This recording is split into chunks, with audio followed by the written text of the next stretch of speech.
మధ్య పసిఫిక్ మహాసముద్రంలో కొనసాగుతున్న ఎల్నినో ప్రభావం త్వరలో తగ్గే సూచనలు కనిపించడం లేదని శాస్త్రవేత్తలు హెచ్చరిస్తున్నారు. ఇప్పటికే భారతదేశంలో నైరుతి రుతుపవనాల ప్రారంభ దశలో వర్షపాతం తీవ్రంగా తగ్గడానికి కారణమైన ఈ ఎల్నినో 2027 ఫిబ్రవరి వరకు కొనసాగే అవకాశం ఉందని భారత జాతీయ సముద్ర సమాచార సేవల కేంద్రం తెలిపింది. ఇటీవల విడుదల చేసిన తొలి నివేదికలో 2026 జూన్ నుంచి 2027 ఫిబ్రవరి వరకు ఎల్నినో ప్రభావం కొనసాగేందుకు 70 నుంచి 90% అవకాశం ఉందని ఇన్కైస్ పేర్కొంది.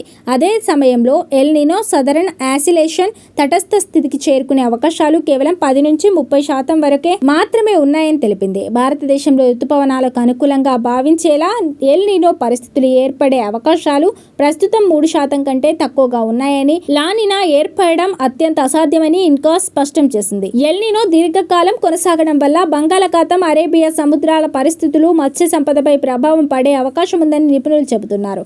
అంతేకాకుండా 2027లోనూ భారతదేశంలో నైరుతి ఋతుపవనాలపై కూడా ప్రతికూల ప్రభావం చూపే ప్రమాదం ఉందని హెచ్చరిస్తున్నారు. ప్రస్తుతం ఎల్నినో ప్రభావం కొనసాగుతుండటంతో వ్యవసాయ రంగంపై ప్రభావం చూపుతుంది.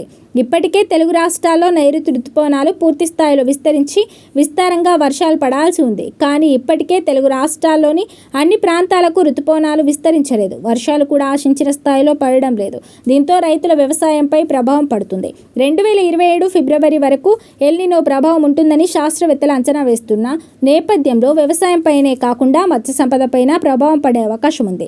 దీర్ఘకాలంగా సముద్ర జలాలు వేడెక్కడం వల్ల వాణిజ్యపరంగా కీలకమైన చేపల జాతుల విస్తరణ, సంచార మార్గాల్లో మార్పులు చోటు చేసుకునే అవకాశం ఉంది. ముఖ్యంగా బంగాళాఖాతంలో ఆయిల్, సార్డిన్, మాకెరెల్ చేపల వేట తగ్గే అవకాశం ఉందని అంచనా వేస్తున్నారు.